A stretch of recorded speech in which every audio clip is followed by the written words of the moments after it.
రాజుల మొదటి గ్రంథము 17వ అధ్యాయము మొదటి వాక్యం.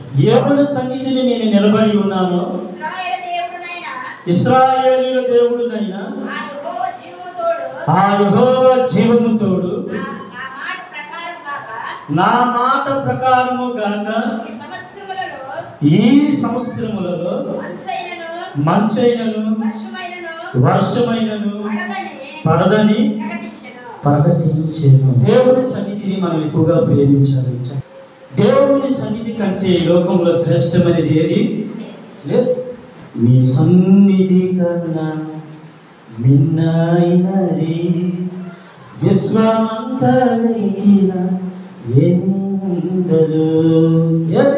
దేవుని సన్నిధి నీకు ఘనత ఇవ్వాలన్నా, నీకు పేరు రావాలన్నా, నీవు దీవించబడాలన్నా, నీ కుటుంబం నిలబడాలన్నా, నీ కుటుంబం ఉన్నతమైన శిఖరాలకు, ఉన్నతమైన ఆధ్యాత్మిక అనుభవాలను ఎదగాలన్నా, దేవుని తెలుసుకోవాలన్నా, దేవుని సమీపించాలన్నా, యథార్థంగా జీవించాలన్నా, పవిత్రంగా జీవించాలన్నా, యేసు రక్తములో కడగబడాలన్నా, నీ వ్యాపారం దీవించబడాలన్నా, నీ కష్టార్జితం దీవించబడాలన్నా, నువ్వు ఆరోగ్యంగా ఉండాలన్నా, ఆత్మ సంబంధంగాను శరీర సంబంధంగాను నువ్వు దీవించబడాలన్నా దేవుని సన్నిధి నీకు విలువని పెంచుతుంది.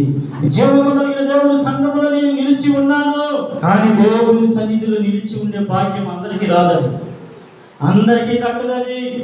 దేవుని సన్నిధిలో దేవుని మహిమపరిచే ప్రార్థన, దేవుని సంతోషపెట్టే ప్రార్థన, నీ రాకల దేవునికి సంతోషము కలగాలంటే నీవు ఎక్కువగా దేవుని సన్నిధిలో గడిపే వ్యక్తివైతే, విశ్వాసమైతే నిన్ను బట్టి నా దేవునికి సంతోషము కలుగుతుంది.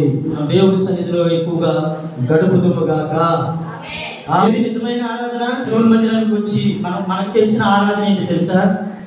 పాస్గా నిలబడమంటాడు, చేతులు పైకెత్తమంటాడు, దేవుని స్తుతించండి, గణపరచండి అని చెప్తాడు. మనం దేవుని స్తుతిస్తాము, ఆరాధిస్తాము, పాట పాడతాము, మ్యూజిక్ ప్లే చేస్తాము, పాట పాడతాము, ఆరాధన చేస్తాము. ఇది మనకు తెలిసిన ఆరాధన, తరగతి ఆరాధన. మరి పిహెచ్డి ఆరాధన ఏదయ్యా?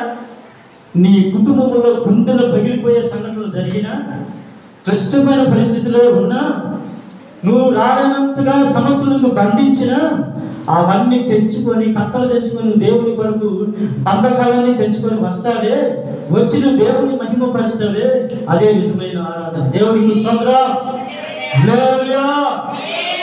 అన్ని ఉన్నప్పుడు ఆరాధించేది ఆరాధన కాదు. అన్ని మంచిగా జరుగుతున్నప్పుడు యెహోవా దయాళుడు, ఆయన కృప నిరంతరం ఉండమని పాట పాడుతూ ఆరాధన కాదు. ఏమీ లేనప్పుడే, నీ పరిస్థితులు తలకిందులైనప్పుడే, గుండెలు పగిలిపోయేంత పరిస్థితులు నీ కుటుంబంలో సంఘటనలు జరిగినప్పటికీ కూడా పక్కన పెట్టి ఆ సంఘ పెద్ద ఎలాగ మందిరానికి వచ్చాడు అలాగ నువ్వు రాగలిగితే ఆ ఆరాధన అనేది దేవుడు కోరుకునేది. ఆమేన్. అబ్రహాము యేసయ్య పాదాలు అంటే దేవుని సన్నిధి. ఆమేన్. యేసయ్య పాదాలు అంటే దేవుని సన్నిధిలో కూర్చుంటావా? ఈ ప్రపంచంలో నేను అక్కడే ఇక్కడ కూర్చోవడం కాదు, నేను దేవుని సన్నిధిలో కూర్చోవడం నాకు ఆశీర్వాదము, దేవుని మాటలు వినుట నాకు ఆశీర్వాదం అనేసి ఆయన నోటి నుంచి ఏ మాట వస్తుందా నేను ఆ మాటని వినాలనే ఆశతో ఆమె అన్ని పనులు పక్కన పెట్టేసి దేవుని సన్నిధిలో కూర్చుంది. మరి పాట ఏం చేసింది?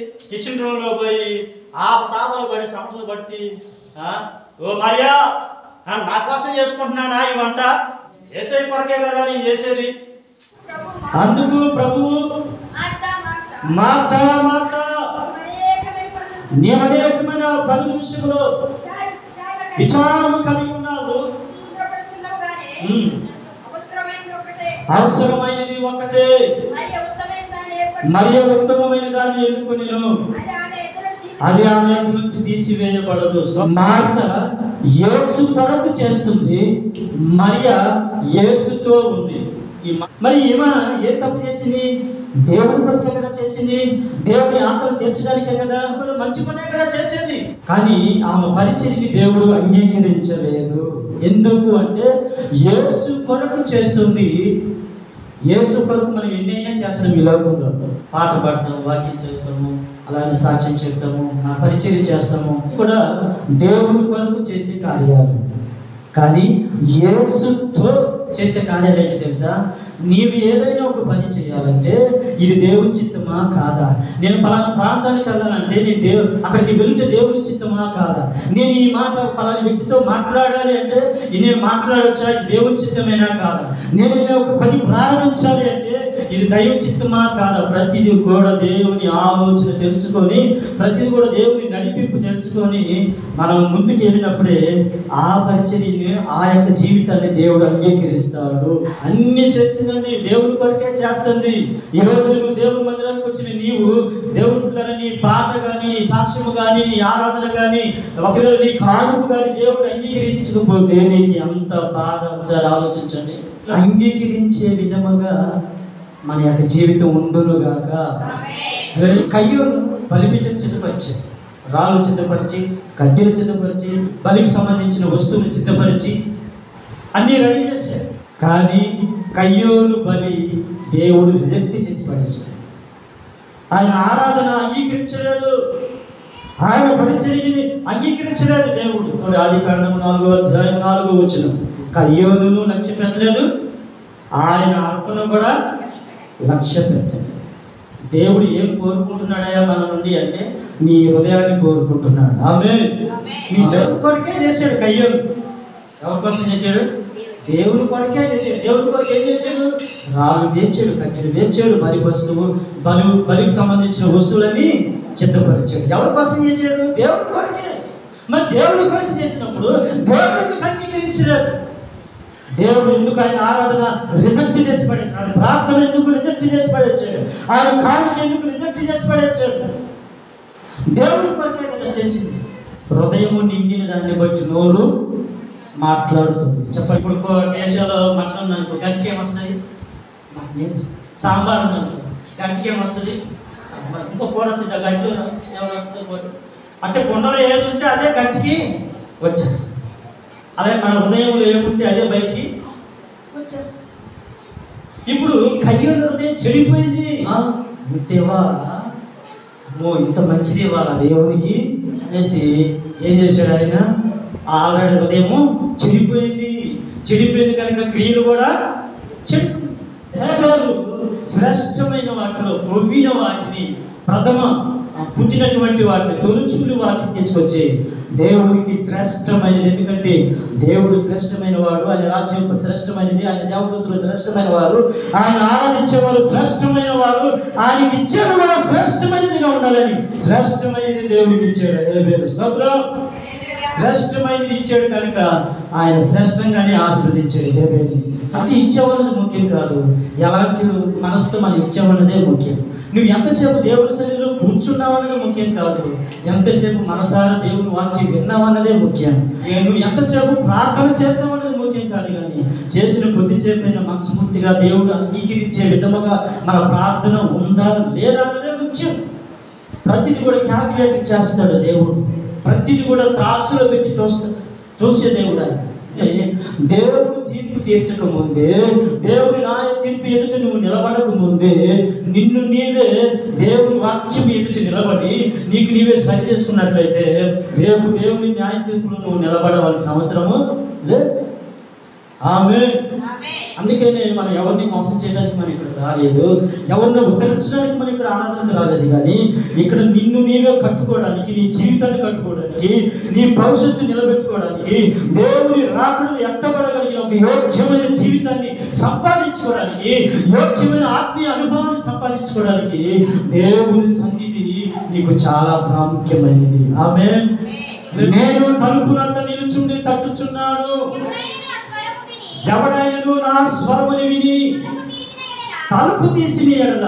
లవోదీక సంఘము మందిరంలో ఆరాధన జరుగుతూ ఉన్నది, మంచి సంశిష్టం ఉంది, మంచి ఆరాధన జరుగుతుంది, ఆ సంఘంలో ఉపదేశం ఉంది, మంచి ఆరాధన ఉంది, దేవుని బిడ్డలు మంచి ఆత్మ అభిషేకం కలిగినటువంటి అనుభవంలో ఆ సంఘం నడిపించబడుతున్నది. ప్రవచన వరాలు ఉన్నాయి, ఆత్మ వరాలు ఉన్నాయి, ఆత్మ ఫలములు ఉన్నాయి. ఏమండి, ప్రవచన వరాలు ఉన్నాయి ఆ సంఘంలో, అన్ని భాషలు ఉన్నాయి. దేవుని బిడ్డల ఆత్మీయ జీవితంలో ఏది తక్కువ లేదు. ఇలాంటి సంఘమును దర్శించడానికి ఒక రోజు దేవుడు దిగి వచ్చారు. ఆత్మను ఆనందించేవారు ఉన్నారు, భాషలు మాట్లాడేవారు ఉన్నారు, ప్రవచనాలు చెప్పేవారు ఉన్నారు ఆ సంఘములో. డబ్బున్న వారు ఆ సంఘంలో ఉన్నారు. దేవుని పిల్లలు మంచి సంశిష్టం ఉంది, దైవజనుడు ఉన్నాడు, వాక్యం ఉంది, అన్నీ ఉన్నాయి. తలుపు నద్ద నిల్చుండి తలుపు కొట్టుచున్నాడు. ఇదిగో ఎవడైనా నా స్వరముని విని తలుపు తీసి అడలా. అంటే వీళ్ళు ఎక్కడున్నారు? తలుపు ఎందుకు వేసేది? లోపల ఎందుకు ఉన్నారు? అసలోడు బయట ఉన్నాడు. అసలోడు బయట ఉన్నాడు, లోపల ఉన్నారు, వీళ్ళు ఉన్నారు. మరి వీళ్ళు ఎవరికి ఆరాధన చేస్తున్నట్టు? మరి వీళ్ళు ఇంకెవరికి ఆరాధన చేస్తున్నట్టు? వీళ్ళు చేసే ఆరాధన ఏ ఆరాధన? యేసులేని ఆరాధన. ఎవరిని ఆరాధన చేస్తున్నారు వీళ్ళు? ఎవరికి వర్షిప్ చేస్తున్నారు? ఎవరి కోసం పాట పాడుతున్నారు? ఎవరి కోసం వాక్యం చెప్తున్నారు? అందరూ లోపల గడి పెట్టుకున్నారు, అసలు బయట పెట్టేది. స్తోత్రం. మరి ఆరాధించబడవలసిన బయట ఉన్నాడు, మరి వీళ్ళు ఎవరికి ఆరాధన చేస్తున్నట్టు? అంటే సైతానికి ఆరాధన జరుగుతున్నట్టు.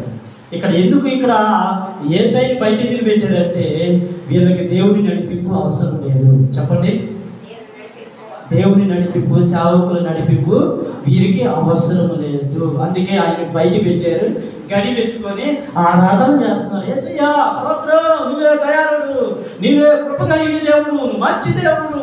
యాడు మంచి దేవుడు? ఆయన బయట ఉన్నాడు కదా. ఇదే ఒక పాటే అయినా, ఆరాధన అయినా, సాక్ష్యమే అయినా, ఏం చేసినా అది వ్యర్థము కాకుండా ఉండాలంటే మొదట నీ జీవితం అంగీకరించబడాలి. అందుకే సైతాన్ ఏం చేస్తాడు తెలుసా? బిడ్డ ఎక్కడికి వెళ్తున్నావు? చర్చికి వెళ్తున్నాను. ఓహో రెడీ అవ్వ, నేనే తీసుకెళ్తాను. నేను ఎవరు? సైతాన్. నేనే నీకు తీసుకెళ్తా చర్చికి. ఓకే వస్తావా? నేను కూడా వస్తా ఆరాధనకి. సరే సరే స్నానం చేసి వస్తా. ఆయన స్నానం చేసుకొని బాటలు పూసుకొని అన్నీ ఇంకంతా అయిపోయిన తర్వాత రెడీ అయ్యా సిస్టర్. రెడీ అయ్యాను. ఓకే బాగా చేయబట్టుకొని వచ్చేస్తుంది సైతాన్. ఎక్కడ కూర్చుంటా? అక్కడ కూర్చో. ఓకే రైట్ కూర్చో. చప్పట్లు కొడతాను, కొట్టేసి నాకేం ప్రాబ్లం లేదు. చప్పట్లు కొట్టు, పాట పాడు, సాక్షి చెప్పు, అన్నీ కాళ్ళు, చేతులు, కళ్ళు, చెవులు అన్నీ నీ దేవుడికే ఇచ్చుకో. కానీ హృదయం ఉంది చూడు, ఒకటి చిన్న హృదయం, ఈ చిన్నదే కదా ఉప్పుడంత హృదయం, అది నాకు ఇస్తే చాలు, అంతా మీ దేవునికే ఇచ్చుకోవాలి సైతం. చప్పట్లు కొట్టు, నేనేమన్నా నోటితో దేవుడు స్తుతించు, నేనేమన్నా మంచిగా రెడీ అయ్యరా, నాకే ఇబ్బంది లేదు. కానీ నీ చిన్న హృదయం ఉందే, అదొక్కటి మాత్రం నాకు నేను కూర్చోడానికి అక్కడ స్థానం ఉంటే చాలు. ఒక మర్చిటి ఇతరము కొట్టుకొని వస్తారు, స్థానం దొరకలా. అన్ని చోట్ల వెతికింది కానీ దానికి స్థానం దొరకలా. తాటి చెట్టు కనిపించిందండి. ఆ తాటి చెట్టు దగ్గరికి పోయి ఈ మర్చిటి ఇతరం అంటదట, ఓ తాటి చెట్టు బావా, ఓ తాటి చెట్టు బావా, నాకు కొంచెం స్థానం ఉంటే, కొంచెం స్థానం ఇస్తే చాలు, కొంచెం తలదాచుకుంటాను అన్నదట. ఓ ఇంతే కదా, నువ్వు నన్ను ఏం చేస్తావులే, సరే ఓకే. ఆ తాటి చెట్టు త్వరలో కొంచెం స్నానం ఉంటే ఆ త్వరలోకి పోయిందంట ఈ మర్చిటి ఇతరం. స్తోత్రం. ఇది చిన్నదే కదా, నన్నేం చేస్తుంది అనుకొని దానికి స్నానం ఇచ్చేటికి కొన్ని రోజులు అయ్యేపటికి చిన్న మనకు వచ్చిందంట మర్చిటి ఇతరం. స్తోత్రం. చిన్నదే కదా, నన్నేం చేస్తుంది అనుకున్నాడు. కొన్ని సంవత్సరాలు అయ్యేపటికి అది పెరుగుతూనే ఉందంట. కొన్ని సంవత్సరాలు అయ్యేపటికి అసలు ఆ తాటి చెట్టు కనిపించట్లేదు. ఆ తాటి చెట్టు కనిపించట్లేదు. ఈ దారిలో ఎవరు అంటూ ఉన్నారు, ఇక్కడ తాటి చెట్టు ఉండాలి కదా, ఏమైందంటే ఎవరు కనపడలేదు, ఎవరు నరికేసారా? నరికేటే కాదు, అది పూర్తిగా కబ్జా చేసి పడేసింది. దాన్ని ఏంటి? తాటి చెట్టుని కబ్జా చేసి పడేసింది. అసలు నామరూపాలే లేకుండా, దాని రూపురేఖలే లేకుండా పోయింది ఆ తాటి చెట్టుకి. అంతా మంచి చెట్టే కనపడుతుంది. సైతాన్ కూడా కొంచెమే హృదయం ఉంటే చాలు, ఇక చేతులు, కాళ్ళు, కళ్ళు, ముక్కు అన్నీ నీ దేవునికే. స్తోత్రం. ఆరాధన చెయ్యి, పాత్ర చెయ్యి, పాటలు పాడి అన్నీ నీకే, దేవునికే. కానీ నీ హృదయం ఉందే, అక్కడ నాకు కూర్చోడానికి కొంచెం స్థానం ఉంటే చాలు. తర్వాత వచ్చి ఏం చేస్తుంది? నీ జీవితాన్ని గలిబిలి చేసి పడేసి, కుటుంబాన్ని నాశనం చేసి పడేస్తుంది. దేవునికి మనము స్థానం ఇచ్చడము గాక, దేవుని సన్నిధిని మనం ప్రేమించడము గాక, దేవుని ఆరాధన మనం గణపరచడము గాక. దేవుని ఆరాధన మనం గణపరిచినట్లయితే ఇక్కడ ఏమి అంటున్నాడు? నేను ఎవరి సన్నిధిని నేను నిలబడి ఉన్నాను అంటున్నాడు. బయలు దేవత పక్షాన 400 మంది, 450 మంది బయలు ప్రాప్తులు అక్కడ నిలబడి ఉన్నారు. ఇక్కడ దేవుని పక్షాన ఏది ఒక్కడు మాత్రమే నిలబడి ఉన్నారు. ఒక్కడేనా దేవుని ఆరాధించే వాళ్ళు? ఇంకెవరైనా ఉన్నారు? ఇంకెంతమంది ఉన్నారు తెలుసా? 7,000 మంది భక్తులు ఉన్నారట. చదవండి ఆ మాట. మొదటి రాజుల పుస్తకము 19వ అధ్యాయము 18వ వచనం. బయలులకు మోకాలునియు నోటితో ముద్దు పెట్టుకొనకయు.